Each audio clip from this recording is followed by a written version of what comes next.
Welcome to the Tim Booker channel, where wisdom is worth sharing. Wishing you a delightful listening experience. Today, we're going to discuss a book titled The Habit That Can Be Cultivated, written by Takeshi Furukawa, a Japanese author. It has received rave reviews with 5 stars on Amazon Japan. Takeshi Furukawa has dedicated his research to understanding how to cultivate habits in people. He frequently delivers speeches to businesses and professionals and has even founded a company called the Habit Cultivation Advisory Company. You might wonder why we're discussing yet another book on habit formation when there are already several on this topic, like Tiny Habits, Self-Control, The Power of Habit, and Start With Why. The reason is that after reading this book, I discovered a fresh perspective from the author. He introduces a novel viewpoint that may provide a new and useful perspective or method for habit cultivation. The core idea here is that when it comes to developing habits, such as running, exercising, staying fit, or losing weight, many of us struggle to stay consistent. We often have various reasons for our lack of perseverance, such as subpar equipment, insufficient willpower, or the absence of supervision. However, the author argues that the problem isn't necessarily with us, it's that we haven't found the right way to persevere. In other words, the author believes that cultivating a habit isn't just about adopting specific habits, it's about making the act of perseverance itself a habit. This could potentially mean that we can cultivate any habit if we can make the habit of perseverance a part of our routine. This is a unique perspective, turning the habit of habit cultivation into a habit itself. You might question how this applies to various habits like fitness, weight loss, smoking cessation, or any other specific habit. The author's perspective is that habits aren't just individual actions to be cultivated, they encompass the process of automating repetitive actions. Once we've established habits, we no longer need willpower, they become as effortless as brushing our teeth. But achieving this level of ease is quite challenging. So, how can we make the habit we want to cultivate as effortless as brushing our teeth? The author suggests 3 key aspects that can assist us. 1. Understanding the truth behind why we struggle to persevere. 2. Recognizing that habit perseverance has 3 types and 3 stages. 3. Utilizing various useful techniques to maintain habit perseverance. Let's take a closer look one by one. First, let's understand the truth behind why habits are hard to maintain. Why do we struggle with persistence? Each person may have their own reasons for not being able to stick with a habit. However, the author suggests that if we take a broader perspective, we'll discover a common pattern in the struggle to maintain any habit, which is the presence of resistance. This resistance, the force that hinders our persistence, is referred to as habit gravity. Habit gravity means that when our bodies are in their established, comfortable state, they resist change. When you try to change, establish a new habit, it can feel threatening, and your body may resist cooperating. For example, if you brush your teeth every day and skip it one morning, your body feels uncomfortable, and you want to brush your teeth. There's a story about a child who had a habit of sucking his thumb daily. His parents, worried about the habit, applied spicy chili oil to his thumb to discourage it. Chili oil is quite spicy, right? Once applied, the child probably stopped sucking his thumb. 6 months later, when someone asked if his son still sucked his thumb, his father replied, "Now my son only eats Sichuan cuisine." While this anecdote may be humorous, it illustrates the powerful force of habit gravity that influences all of us. Our bodies naturally resist change, maintaining the old habits. Therefore, when we aim to cultivate a new habit, we must overcome this habit gravity to have a chance at success. Though habit gravity poses a significant obstacle during habit formation, once a habit is established, our brains treat it as part of our daily routine, making it resistant to change. This is the dual role of habit gravity. So, we need to overcome it initially and then use it to our advantage. However, during the process of habit formation, different habits and different stages have distinct measures and methods to combat habit gravity. If we can identify the methods to overcome habit gravity at each stage of habit formation, the process becomes much easier. That's the second topic for today.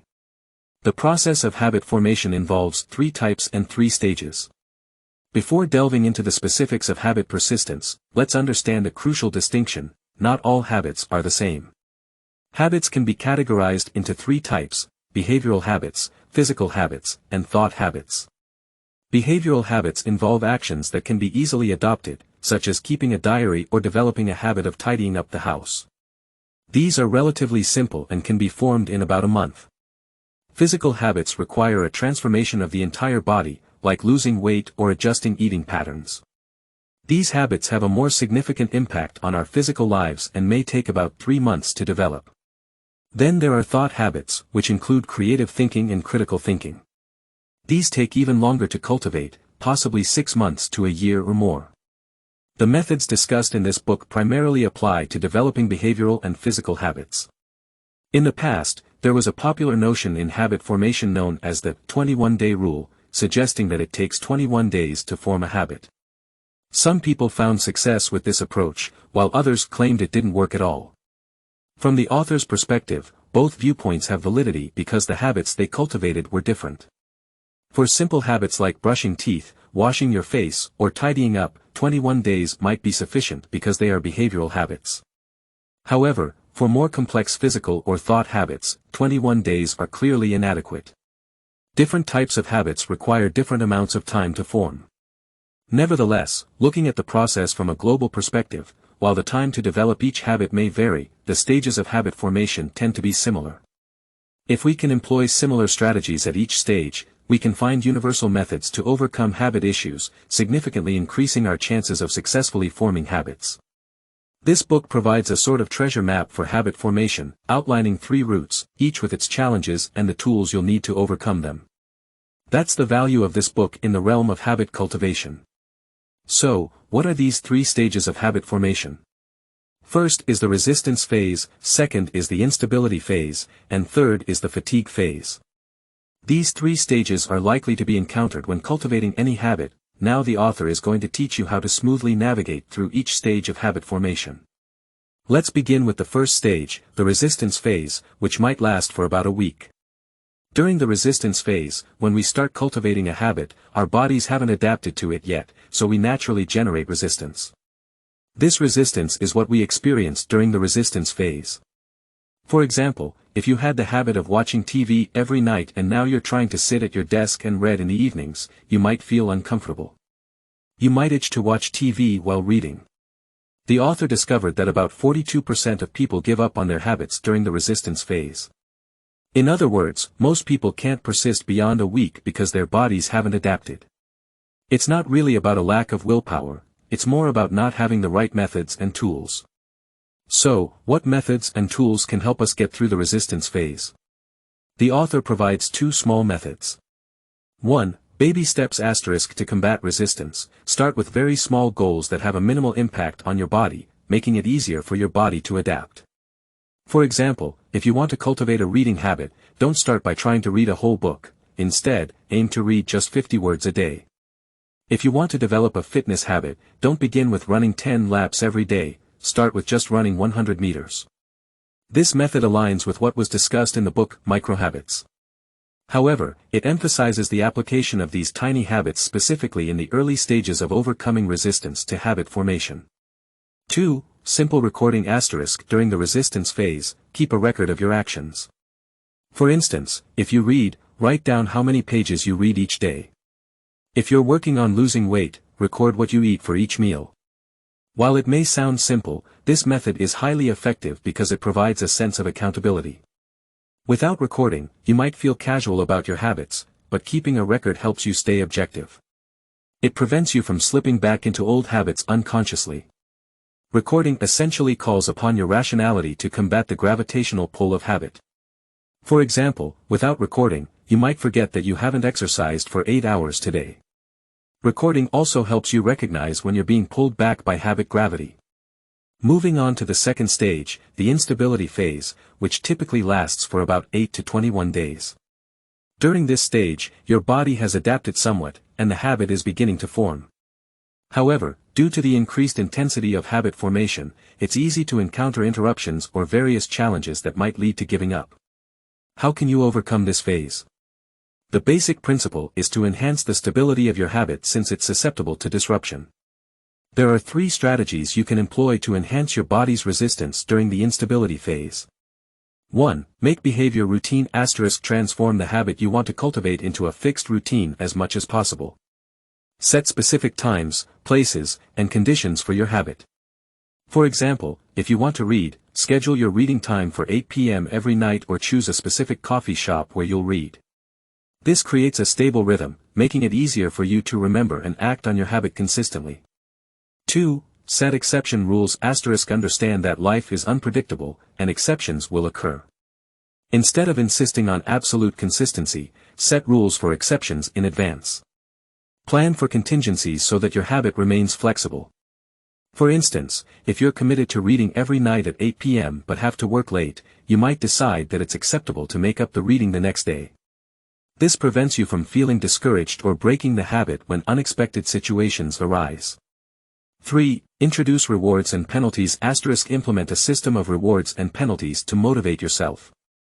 For example, if you successfully follow your habit for 7 consecutive days, treat yourself to a small gift or a special meal. Conversely, if you fail to stick to your habit multiple times, impose a penalty, like doing 30 push-ups. This external mechanism helps reinforce the behavior and keep your habit on track. The instability phase typically lasts around 20 days, but it can extend up to 2 months. Successfully navigating this phase is essential because this is where many people give up. If you can employ these methods effectively during the instability phase, congratulations, you're already ahead of the 80% of people who don't make it this far. Now, let's move on to the final stage, the fatigue phase, which typically occurs between the 22nd and 30th days, depending on the type of habit. In this stage, you've developed a pattern of habit, but you might start feeling bored or lose enthusiasm. How can you address the fatigue phase? The solution we offer is to introduce some novelty into your habits. First, you can add variety to your habits. The author gives an interesting example of a famous Japanese sumo wrestler named Kainuka. He reached the highest level in sumo wrestling, which typically involves having a large and obese physique. However, what's remarkable about Kainuka is that after retiring, he successfully lost weight within a few years. No one could even tell he had been a sumo wrestler. Now, for an average person, losing weight is quite challenging, let alone for a sumo wrestler with a significant amount of excess fat. Once, during a TV interview, Kainuka was asked how he managed to shed the weight. His answer was quite interesting. He said it all boils down to spreading your legs and controlling your mouth. However, there's a method even to spreading your legs. He made it a routine to go for walks and runs every day before leaving home. He also wore different styles of sunglasses every day. This way, he felt like he had a different appearance each day, which motivated him to go for his walks. By doing this, Kainuka introduced change into his running habit, adding a new twist to his existing routine. So, this is an important technique to overcome the fatigue phase in habit formation. For instance, if you've been reading for a month and it's starting to feel tedious, you can switch to a different genre of book or try reading ebooks. If you've been running consistently for a month, consider changing your running route or listening to music while running to keep things fresh. In addition to increasing variety, the author suggests another method: start planning for the next habit. Entering the fatigue phase means that your habit is about to become ingrained. You can treat this process like a game, with each habit level being a new challenge. Tell yourself that you must stick to your current habit to unlock the next one. This provides motivation to maintain your current habit while preparing for the next one. It significantly increases the likelihood of successfully developing new habits. So, essentially, you're being told that there's a new habit ahead of you. You need to grit your teeth and persist with the current one. Although this interpretation may not be entirely accurate, you can choose to see it this way. When you reach the final stage of any endeavor, having a new goal or vision helps you maintain the current habit. To summarize, the 3 stages of habit formation, the resistance phase, instability phase, and fatigue phase, are essential steps that everyone goes through when developing habits. Each stage requires different methods and strategies. Developing habits is not merely a matter of willpower, there are effective techniques behind it. Apart from understanding these 3 critical stages of habit formation, 3 important considerations should be kept in mind. 1. Don't cultivate multiple habits simultaneously. Focus on one habit at a time. Trying to cultivate multiple habits concurrently reduces the probability of success. For example, if you want to lose weight, concentrate on either controlling your diet or increasing exercise. Trying to do both simultaneously may lead to failure. 2. keep habit action rules simple. Simplify complex habits into smaller, manageable components. For instance, if you're aiming to lose weight, start with a straightforward exercise routine like jogging or doing push-ups daily, rather than creating an elaborate workout plan that involves multiple exercises at various times. 3. Don't obsess over outcomes. Understand that the process of habit formation has its rhythm. Particularly in cases like weight loss, obsessively monitoring daily results can lead to frustration. The right outcome arises from a consistent, well-executed process. Avoid placing excessive pressure on yourself at every step of habit formation. Remember, developing habits is a journey, and you don't need to make it more complicated than it already is. Alright, we've discussed a lot, so let's apply the methods we've talked about in the form of a case study to better understand them. Let's take weight loss as an example.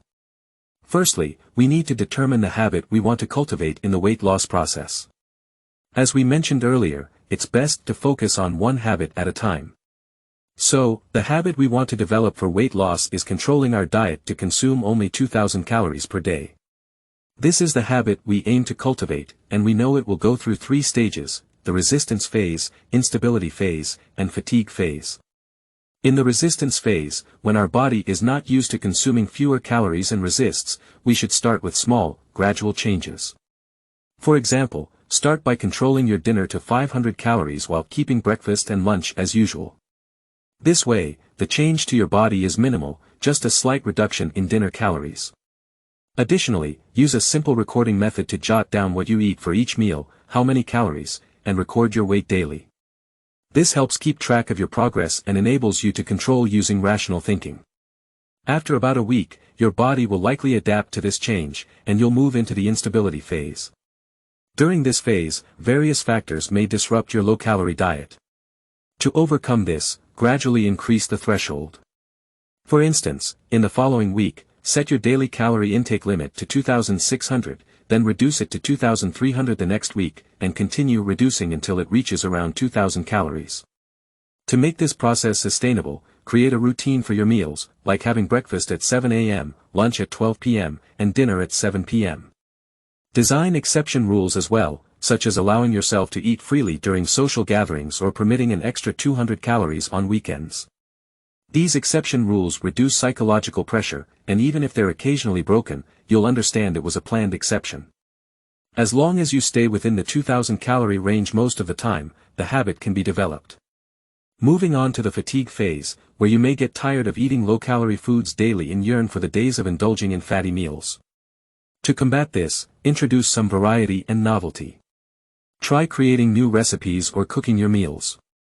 Alternatively, motivate yourself by buying clothes that you'll fit into after losing weight. Simultaneously, start planning for the next habit, such as incorporating running into your exercise routine, not just controlling your diet. However, you should only introduce the new habit once you've successfully developed the 2,000 calorie diet habit. This process utilizes various methods from the 3 stages to gradually overcome difficulties and sustain the habit. So, in summary, this is the secret of making persistence itself a habit. Let's review the entire book. Developing a habit is a process of overcoming the hidden aspects of habits, and most habits go through 3 stages: the resistance phase, instability phase, and fatigue phase. During the resistance phase, the goal is to minimize resistance by approaching change gently and recording the process. In the instability phase, the focus is on making the habit's behavior more routine, setting exception rules, and incorporating a rewards and penalties system to stabilize the habit. In the fatigue phase, you add variety and novelty to the habit while planning for the next one to keep your motivation high. Alright, this concludes the core content of the book. Congratulations on completing another book, and thank you for your support and attention. Please subscribe to the Tim Booker Channel audiobook channel, like, and share it with your family and friends. Wisdom is worth spreading, and it opens the door to a better future. Thank you, and goodbye.